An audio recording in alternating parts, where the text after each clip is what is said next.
So overall, my last question to you was, how has life changed? And you pretty much have summed it up. But in your words, how has life changed for you now that you've found your voice?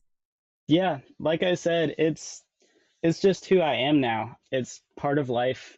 I'm so used to talking to people that when I do come home for breaks and I see people who I'm not verbal with yet, it's almost weird to not talk to them, and I just like feel that urge to like want to talk to them. So for the individuals that you haven't seen in a while and you're still stuck with, like you haven't overcome SM specifically with them. So you're nonverbal, you're comfortable, you're stuck against the nonverbal wall. Do you have a desire to overcome it with them? There are some people who I am still working towards like talking to, and there are some people who I definitely do want to become verbal with. So I have a question for you. I feel like I'm doing a little bit of a therapy session if it's okay. If you did, now knowing that you are a college student now, how would you want to tell them that you'd like to overcome it with them? Could you write a letter, a text?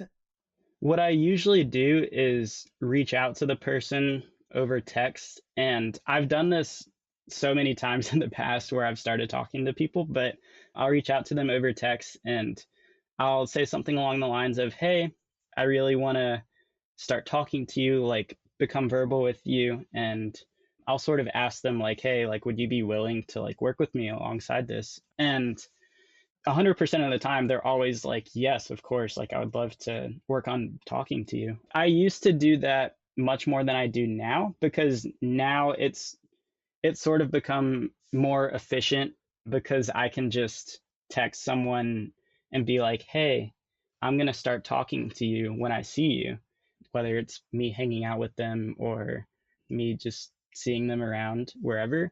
And at that point, the next time I see them, I just start talking to them. So it's sort of become like a shortened process because what used to happen was I would text the person and then we would kind of work through it where I would send them voice memos or videos of me talking.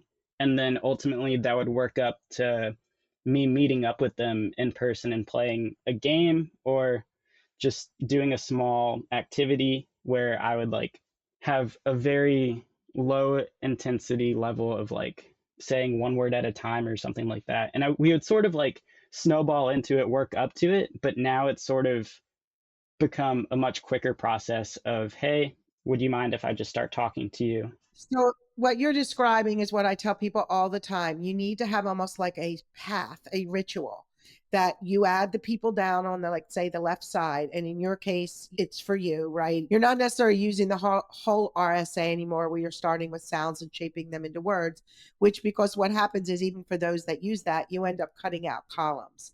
But my point being is, whatever that would be, and I'm happy to just complimentary just to kind of meet with you for 30 minutes. It would, I believe that's all it would take with you. Come up with that path, and then boom, boom, boom, you knock them all out.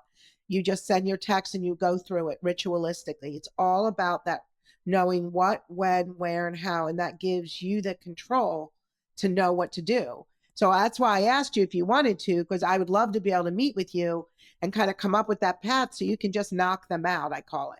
Because I think you're there. You just need that path. It's like you're kind of stuck right here.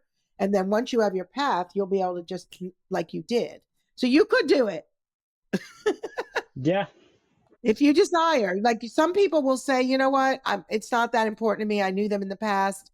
It's no big deal. I'm okay. I'm living my life. I really don't interact with them, because that's the speech phobia piece of it, is when I'm speech phobic, and then how to unlearn speech phobia. And that's with that ritualistic process. So whether it sounds or making words and whatever it is, it's a ritualistic process.